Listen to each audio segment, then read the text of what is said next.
힘들었습니다. 콧물이 막, 죄송한데 식후에 불결한 얘기를 해서 죄송한데 콧물이 막 줄줄 흐르더라고요.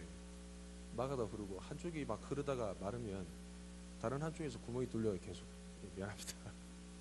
흐르고 너무 많이 흘러가지고 코를 풀게 되니까 피가 막 묻어나더라고요. 한 주 동안 물과 피를 다 쏟으면서 지내다 보니까 제 마음에 느끼는 마음이 건강한 게 참 중요하다. 그렇죠? 예, 건강한 게 정말 중요합니다. 건강한 거 앞에 우리는 갑자기 많이 숙연해지죠. 건강할 때 서로 많이 축복하고 사랑하시기 바랍니다. 할렐루야. TV를 봤어요. 목사도 TV를 봅니다.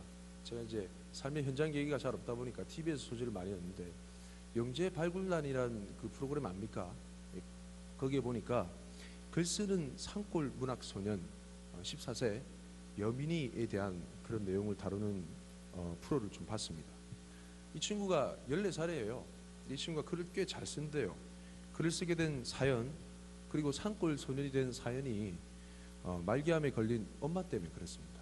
말기암 선고를 받고 그 엄마가 가족에게 피해를 입히고 싶지 않아 가지고 자기 혼자 떠나려고 했대요. 자식이 좀 장성하고 생각이 있으니까 막 말리고 해서 같이 이제 산골로 들어가게 된 거죠. 근데 이제 엄마가 계속 아프고 고통을 호소하니까 그 두려움과 불안함을 이 여민이란 첫째 장남이에요. 또 첫째 글로서 승화를 시키는 거죠. 한번 그 글을 한번 볼까요? 자, 배경음악 깔아주시고 제목, 예, 시입니다. 음악이 보통 먼저 나와야 되는데 소리가 있는 겨울, 정여민. 내 마음속에 소리가 있는 겨울이 앉는다. 아궁이의 시뻘건 장작불 속에 고구마를 안겨주고 군 고구마를 기다리는 소리. 하얀 눈이 소리 없이 우리 집 마당을 찾아올 때 추억이 만들어지는 소리. 지붕 처마 끝에 달린 뾰족뾰족 고드름이 겨울 햇살을 만나는 소리. 얼음물 내려오는 개울가에 버들 강아지가 봄 냄새를 맡는 소리. 내 마음속에 소리가 있는 겨울이 있어 행복하다. 와, 잘 적죠. 14살짜리 글이 아닌 것 같아요. 어머니가 이제 그 말기암 환자라서 병원에 진단을 받고 이제 그 진단 결과를 기다리는 장면을 봤습니다. 어머니는 직접 못 가고 시내로 나가야 되니까 아버지가 이제 가시는 거예요. 진단 결과를 그 받는 그 과정 내내 초등학교에 간 여민이도 긴장을 하고 계속 이제 수업을 듣고 있지만 마음은 딴 곳에 있는 거죠. 집중이 안 되는 거죠. 아버지도 초조하게 기다리는 겁니다. 현장에서 그 결과를 기다렸을 그 남편에게 직접 전화를 걸죠. 이제 좀 다급한 마음에 전화를 거니까 생각보다 그렇게 상황이 나쁘지는 않고 조금 이제 뭐 염증이 있어가지고 좀 기다려봐야 되겠다라는 다소 좀 호전적인 그런 결과를 받게 되죠.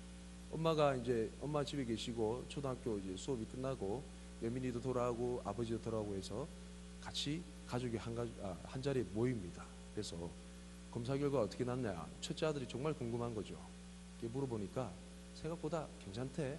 이 말 한마디에 안심을 하고 난 뒤에 또 글을 적습니다. 자, 그 글 내용도 다시 계속 반주를 제목이 돌이에요. 돌. 참 신기하죠. 삶이 글입니다. 바위 틈에 앉아가지고 먼 산을 향해서 돌을 던지고 난 다음에 글을 바로 쓰는 거죠. 어디에서든지 깨지지 말아라. 아무 곳에서나 구르지 말아라. 다시 만날 조각돌 햇살을 위해 비를 참아내며 누웠다 다시 일어나는 억새보다 바람을 참아내며 그냥 작은 꽃 옆에서 같이 비를 맞아주고 같이 바람을 맞이하는 돌이 되어라. 장난 아니죠? 대단합니다. 그 글 표현에 보면 알겠지만 참아내며 맞아주고 이런 표현을 썼던 이유가 엄마가 이 돌처럼 좀 단단해졌으면. 이 시를 쓰고 난 이후에 인터뷰하는 과정 가운데 여민이가 하는 말이 있습니다. 뭐라고 하냐면 엄마가 돌처럼 단단해져서 아프지 않았으면 좋겠어요. 이런 얘기를 하는 거죠. 그 프로를 보는데 가슴이 먹먹해지더라고요. 여러분, 가족의 아픔이란 거, 우리 주변에 누군가 아프다는 사실은 마냥 기쁘고 즐겁게만 살지 못하게 하는 브레이크와 같습니다. 그 프로 장면에 이렇게 있어요. 엄마가 산책을 해야 되니까 온 가족이 막 나가요. 정말 고삐 풀린 망아지처럼 정말 즐겁게 막 뛰어노는 거예요. 해맑게 솔방울도 던지고 서로 맞추기 하고. 그런데 얼마 놀지 못하고 어머니가 갑자기 이상 증세를 보이는 거죠. 많이 놀 수 없는 말기암 환자인지라 피곤한 증세와 아픔을 호소하고 집에 들어가게 됩니다. 말없이 금방 나왔던 그 이부자리 밑으로 쏙 들어가자 아빠도 주변에 가서 이제 숙연한 마음으로 괜찮냐고 물어보게 되고, 여민이는 차마 그 광경을 지켜보지 못하고 방 한켠에 뒤에 멀리 서서 힐끗힐끗 쳐다봅니다. 이것처럼 여러분, 건강이 안 좋다라는 것은 우리 삶에 큰 아픔과 무거운 짐으로 다가옵니다. 오늘 말씀에 보면 왕의 신하의 아들이 나옵니다. 그 왕의 신하의 아들, 원어에 보면 정관사가 붙어 있어요. 좀 드라마틱한 요소가 좀 가미되는 의미가 뭐냐면 그 아들이란 표현에 하나밖에 없는 아들이란 거죠. 이 왕의 신하, 아무리 잘 살고 왕족이라 할지라도 이 아픔이란 것을 극복할 수 없는 것은 빈부나 귀천을 초월하고 동일한 그런 일인 것 같습니다. 이 아픔의 숙제, 그 당시 용하다는 선지자와 같은 예수님이 나타나셨다는 그 소문을 듣고 가버나움에서부터 이 갈릴리 가나로 먼 길을 떠나오는 이 왕의 신하의 이 모습, 여러분, 누구나 다 갖고 있는 마음의 숙제와 같은 그런 일들입니다. 풀리지 않는 마음의 숙제들을 안고 교회에 찾아오죠. 풀 수 없는 인간의 한계를 갖고 우리는 교회에 오게 됩니다. 교회는 그런 곳이 돼야 되겠다 생각합니다. 그렇죠? 여러분, 우리가 말짱에서 오는 거 아니잖아요. 뭔가 갈급한 생수 한 모금이 필요해서, 뭔가 받고 싶은 마음의 위로 한 모금이 필요해서 삶에 풀 수 없는 숙제와 한계를 경험하고 그걸 해결하기 위해서 우리는 교회에 오게 됩니다. 그래서 때로는 처절하게 기도해도, 때로는 무릎 꿇고 바닥에 뒹굴며 기도해도 우리는 이상하게 쳐다보지 말아야 되는 거죠. 그렇죠? 교회에 사연들이 다 있어요. 각자 사연들을 다 가지고 있습니다. 저마다 풀 수 없는 그런 사연들이 다 있습니다. 색안경을 끼고 쳐다볼 수 없는 거죠. 그 나름대로의 사연들이 모여서 이 말씀이 만들어진 것처럼 우리의 사연들과 사연들이 모여서 그게 간증이 되어 교회를 이루는 것, 그거 아니겠습니까? 할렐루야. 이 왕의 신하도 풀 수 없는 인간의 한계의 그 숙제를 안고 그 사연을 가지고 주님께 다가옵니다. 43절 말씀 다 함께 읽어볼까요? 시작. 이틀이 지남에 예수께서 거기를 떠나 갈릴리로 가시며. 이틀이 지났습니다. 자, 이틀이 지났다는 이 기준이 언제냐면 그 앞전 기사가 뭐냐면 예수님께서 사마리아의 한 수가라는 동네에 가서 한 여인을 만납니다. 그 여인을 전도하죠. 그 여인이 물동이를 들고 나왔는데 결국은 주님을 만나고 난 이후에 전도 부인이 됩니다. 온 마을을 전도하고 사람들이 믿기 시작하고 예수님을 또 초청해서 이틀간의 집회를 벌인 이유를 얘기합니다. 이틀이 지났습니다. 예수님께서 말씀을 전하시고 그 사마리아에 큰 부흥이 일어나고 이틀이 지나고 난 이유를 얘기하죠. 예수님께서 그 자리를 떠나셨습니다. 그리고 갈릴리로 가셨죠. 44절 말씀 읽어볼까요? 시작.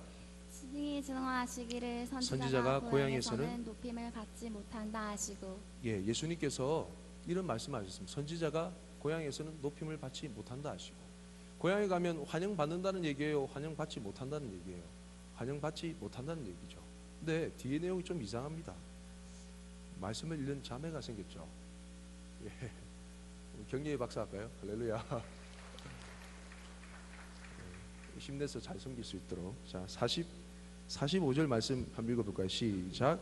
갈릴리의 이름에 갈릴리인들이 그를 영접하니 이는 자기들도 명절에 갔다가 예수께서 명절 중 예루살렘에서 하신 모든 일을 보았음이더라. 갈릴리에 도착했는데 갈릴리인들이 예수님 말씀으로 따르면 영접을 해야 되는 게 맞아요? 영접하지 않는 게 맞아요? 영접하지 않는 게 맞죠. 갈릴리 고향에서는 높임을 받지 못한다 했는데, 근데 그들이 영접합니까? 안 합니까? 영접합니다. 근데 그 이유가 뒤에 나오는데, 이는 자기들도 명절에 갔다가 예수께서 명절 중 예루살렘에서 하신 모든 일을 보았습니다. 예수님께서 하신 기적을 보았기 때문에 예수님을 영접한 거죠. 근데 이 본문 기사가 오늘 말씀의 주 문제점의 핵심 포인트입니다. 자, 기적을 보고 예수님을 영접한 그 믿음에 대해서 예수님은 오늘 지적하시는 거예요. 여러분, 기적으로 사람이 변할 수 있을까요? 자, 저를 보세요. 기적으로 사람이 온전히 바뀔 수 있을까? 기적을 여러 번 체험한다 해서 맞습니까? 잘 안 그렇습니다. 놀라운 일을 많이 경험한다 할지라도 사람이 잘 바뀌지 않아요. 왜냐하면 이 부분 잘 기억해 두세요. 기적은 인격이 아니기 때문에. 공감이 되세요? 기적이란 자체는 인격이 아닙니다. 놀라운 현상과 어떤 일이죠. 그래서 사람은 기적으로 잘 변하지 않습니다. 여러 번 기적을 경험해도 so amazing 라고 이제 끝나는 거죠. 감탄으로 끝나고, 또 그런 기적이 동일한 강도로 계속되면 사람이 마음이 무뎌집니다. 그랬어? 뭐 이 정도. 기적으로는 사람이 바뀌지 않습니다. 기적으로 예수님을 영접했던 그 사람에 대한 잘못된 믿음을 지적하기 위한 본문임을 우리는 추측할 수 있습니다. 아시겠죠?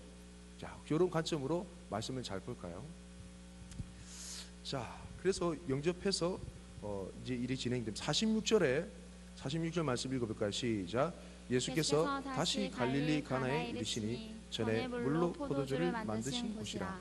왕의 신하가 있어 그의 아들이 가버나움에서 병들었더니. 자, 예수님께서 다시 갈릴리 가나로 가셨어요.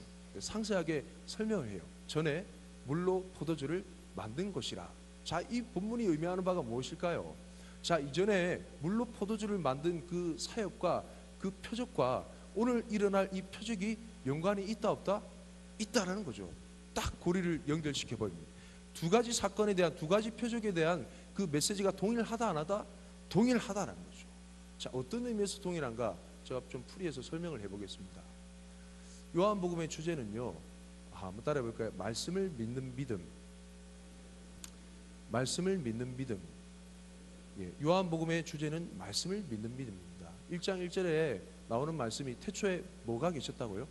말씀이 계시니라. 말씀으로 시작하죠. 지난주에 말씀 기억나세요? 그때 마리아, 예수님의 어머니 마리아가 그 하인들에게 했던 말 기억납니까? 예수께서 무슨 말씀을 하시든지 그대로 행하라 이렇게 얘기했어요. 무슨 말씀을 하든지. 그래서 말씀을 순전히 믿는 믿음에서 계속 얘기합니다. 자, 맨 뒤로 가게 되면 어떤 기사가 있냐면 예수님의 제자 중에 의심 많은 제자가 누구죠? 도마가 나옵니다. 도마에 대한 기사를 아주 천천히 기사를 다루게 됩니다. 도마가 얘기하죠. 처음에 예수님께서 나타난 현장에 도마가 없었어요. 제자들이 막 와가지고 예수님 부활하셨다고. 무슨 말씀이냐고. 나는 내 눈으로 그걸 보기 전에는, 또 만지기 전에는 절대 믿을 수 없다라고 얘기하는 거죠. 근데 친히 그 도마를 위해서 주님께서 행차하십니다. 나타나셨어요. 야, 한번 볼래? 하면서 이제 보는데, 그러면서 도마가 진짜 진정 어린 신앙 고백을 하죠. 정말 주님은 하나님의 아들이십니다. 근데 그때 예수님께서 하신 말씀이 있어요. 야, 너는 본고로 믿느냐? 보지 못하고 믿는 자들은 복되도다 얘기합니다. 이 말씀은 무슨 말이냐면, 보지 못하고 믿는 자들이 오늘날 우리를 해당하며 그 당시 요한복음을 읽는 수많은 소아시아에 퍼져 있는 크리스찬들을 두고 했던 얘기이기 때문에 그렇습니다. 그래서 말씀을 믿는 믿음이 요한복음의 전체 주제입니다. 찾아볼까요? 자, 찾아봅시다. 심심하니까. 말씀을 준비 안 됐는데 요한복음, 죄송합니다. 목사인데 성경을 안 들고 와가지고 요한복음 정말 죄송해요. 자, 요한복음 20장, 요한복음 20장 30절 31절. 요한복음 20장 30절 31절. 요한복음 20장 30절 31절. 요한복음은 이 책이 기록된 목적이 있어요. 신기하죠? 요한복음 20장 30절 31절. 우리 한 목소리 읽어볼까요? 시작. 예수께서 제자들 앞에서 이 책에 기록되지 아니한 다른 표적도 많이 행하셨으나 오직 이것을 기록함은 너희로 예수께서 하나님의 아들 그리스도이심을 믿게 하려 함이요 또 너희로 믿고 그 이름을 힘입어 생명을 얻게 하려 함이라. 띄워주세요. 자, 이 책을 기록한 목적이 뭐냐면, 이것을 기록함은, 이 표적들을 기록함은 7가지 표적들로 요약해서 추려서 의도적으로 이렇게 기록한 이유는 너희로, 지금 이 글을 읽고 있는 소아시아에 또 흩어져 있는 디아스포라 교인 너희들이 예수님께서 하나님의 아들 그리스도이심을 믿게 하라며, 너희들이 본 적이 없지만 이 말씀만으로도 말씀을 믿는 믿음을 통해 예수님께서 하나님의 아들이심을, 그리스도이심을, 기름 부음 받은 자임을, 우리 모든 죄를 속량할 그분이심을 믿게 하려 하며 또 너희로 믿고 그 이름을 힘입어 영원한 생명을 누리게 하기 위함이다. 할렐루야. 분명하게 기록되어 있어요. 요한복음은 처음부터 끝까지 말씀을 믿는 믿음으로 일맥관통하는 거죠. 이 목적과 의도로 말씀을 보면 재미있습니다. 할렐루야. 자, 그럼 오늘 본 말씀으로 돌아오세요. 볼까요? 자, 문제가 발생한 거죠. 왕의 신하가 있어 그의 아들이 가버나움에서 병들었습니다. 거리가 좀 떨어진 거리죠. 갈릴리 가나에 지금 예수님 계시고 가버나움에서 병이 들었습니다. 근데 소문을 듣고 예수님께로 다가온 거죠. 달려온 거죠. 아들이 죽게 되었기 때문에. 그 아버지의 호소를 잘 들어보십시오.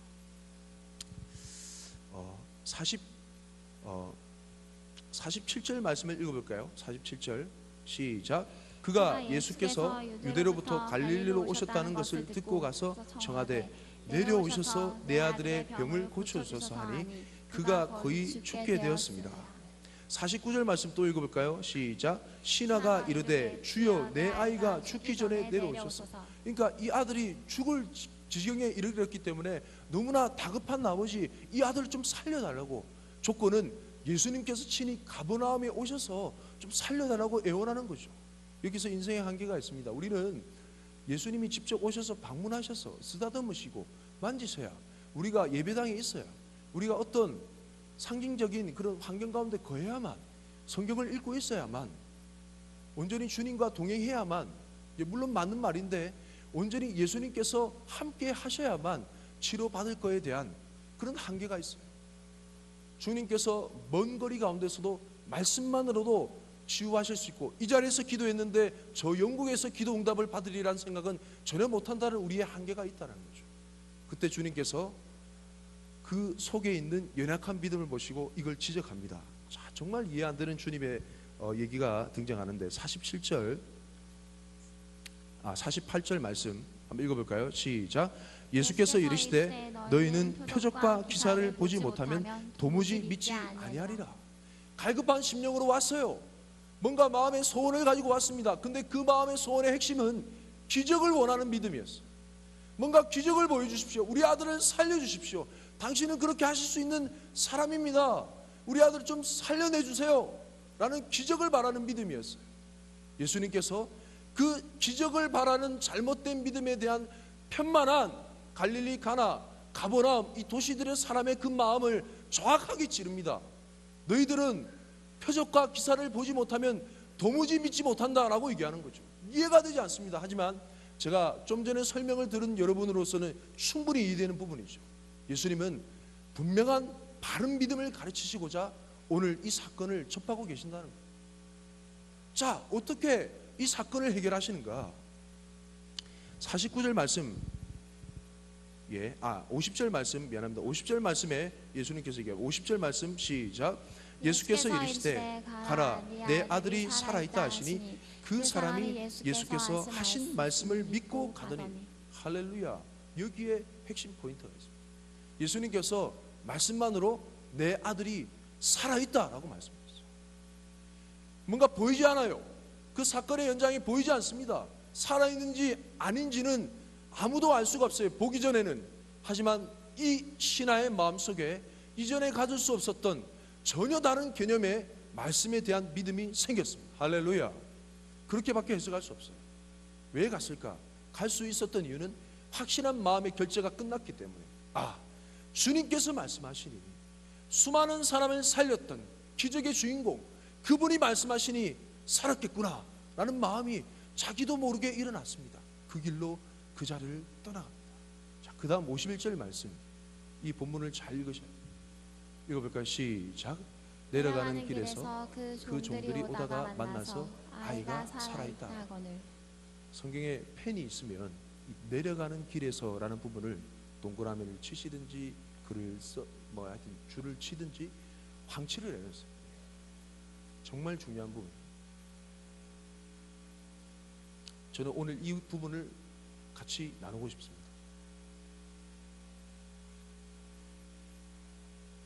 수많은 사람들이 문제를 안고 교회에 옵니다. 그 문제 해결만을 강구하죠. 기적을 원했지만 주님께서 가르쳐 주시고자 했던 것은 바로 이 내려가는 길 가운데 있는 과정이었습니다. 과정은 언제까지나 쉽지 않아요. 과정을 견뎌내는 거 단순하지가 않습니다. 제 아내가 출산하는 과정을 제가 옆에 지켜보고 막 손가락을 막 쥐어뜯더라고. 막 그 과정을 지켜보니까 출산이 얼마나 힘들고 고통스러운지 피부에 와닿다. 이 내려가는 길에서 이게 우리의 인생의 본질. 누구나 다 말씀은 받을 수 있어요. 누구나 다 기적은 체험할 수 있어. 약속의 말씀을 다 받을 수 있어요. 마음의 은혜를 받을 수 있어. 하지만 일주일이란 삶의 과정이란 게 있잖아요. 약속의 말씀을 받았어. 내가 반드시 너에게 도움을 주겠다라는 약속의 말씀을 받았어요. 현장에 가서 살아내야 되는 과정이 필요한 거잖아요.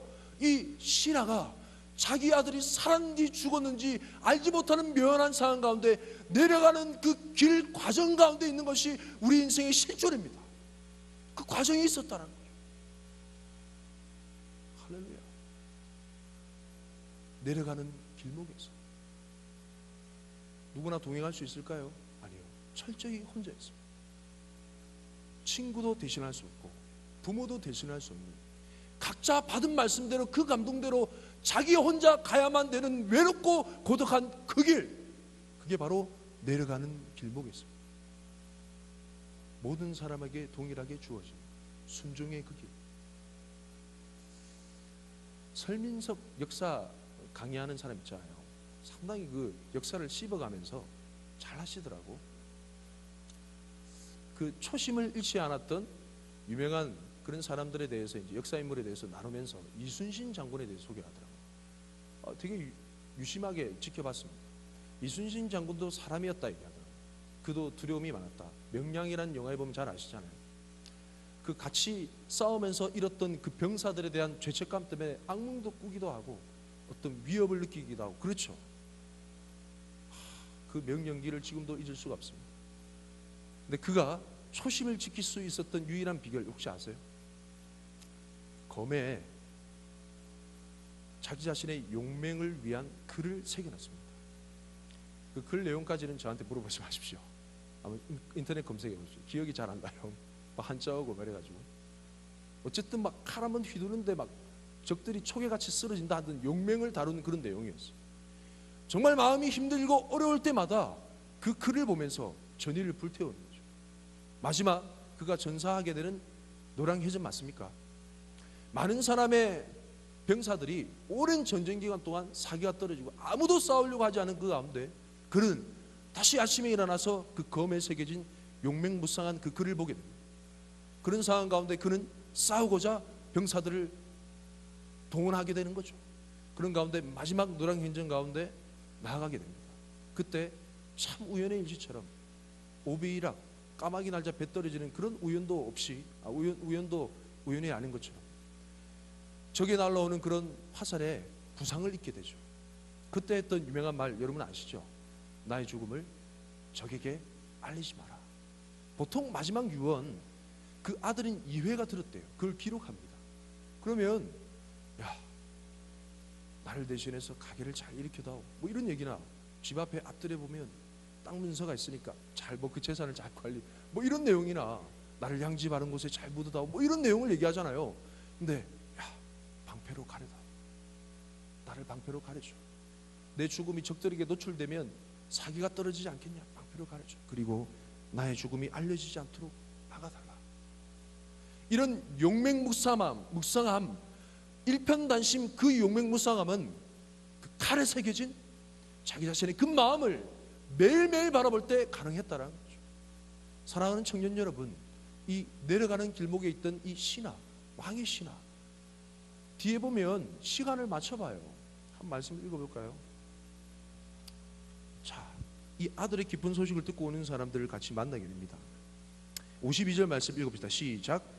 그 낳기 시작한 때를 물은즉 어제 7시에 열기가 떨어졌나이다 하는지라. 예, 내려가는 길에 그 종들이 오는 것을 보고 만났어요. 시간이 언제? 야, 어떻게 됐냐? 아들이 살아났습니다. 정말 막 부둥켜 안고 우는 거죠. 야, 갑자기 정신이 드는 거예요. 야, 언제? 언제 깨어났어? 언제 일어났어? 어제 7시에 깨어났습니다. 생각을 더듬는 거죠.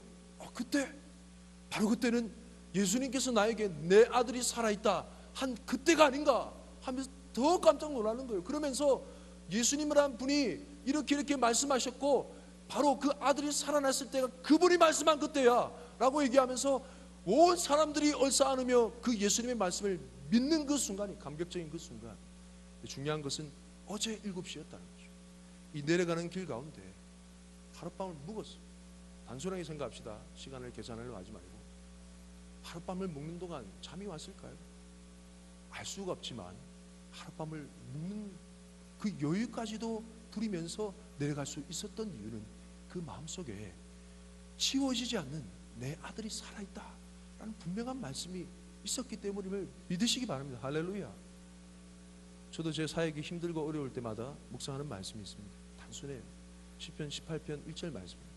나의 힘이신 여호와여, 내가 주님을 사랑합니다. 정말 힘들 때 많아요. 특별히 사람 때문에 많이 힘들죠.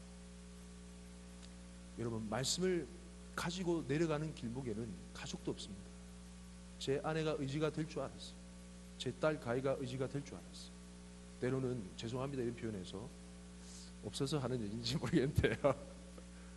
적들처럼 날카로운 화살을 들고 공격하는 것 같아요. 사명을 든 이 최 목사의 이 심령을 다 이해하지 못할 때가 있습니다. 다 그럴 거예요. 여러분이 받은 그 개인의 그 삶을 어떤 누구도 이해하지 못하는 그런 순간이 오게 돼 있습니다. 그때 여러분의 마음에 새겨져 있는 여러분을만을 향한 주님의 말씀을 기억하십시오. 저는 그때 다시 일어나요. 나의 힘이신 여호와여, 다른 누구의 힘도 아니라 나의 힘이신 여호와여, 내가 주님을 사랑합니다. 그때 아무도 함께 할 수 없을 것 같은 그 내려가는 그 광야와 같은 그 길목 가운데 찾아오셔서 나를 다시 일으키시는 주님의 위로를 얻게 됩니다. 할렐루야. 여러분, 기적을 구하려고 교회에 나왔지만은 주님께서 우리 가운데 요구하시는 것은 바로 순종입니다. 왜냐하면 기적은 인격이 아니기 때문입니다. 기적은 단지 사인이에요. 그 기적을 통해 바라보고자 할 대상을 보여주시는 겁니다. 그 대상이 누굽니까? 예수 그리스도 구원의 주님이심을 믿으시기 바랍니다. 이 예수님의 말씀을 믿은 한 신하를 통해서 그 온 가족이, 온 종들이 예수님을 다 믿었어요. 보십시오. 기적으로 사람은 바뀌지 않지만, 기적으로 믿음은 일어나지 않지만, 이 기적의 표적, 그 대상, 예수 그리스도의 그 말씀을 믿는 그 순전한 순종을 통해서 믿음이 생겨나며 순전한 믿음의 변화가 일어남을 믿으시기 바랍니다. 할렐루야. 찬양할까요? 다 함께 자리에서 일어납시다. 자리에서 일어나고 찬양합시다. 주님 말씀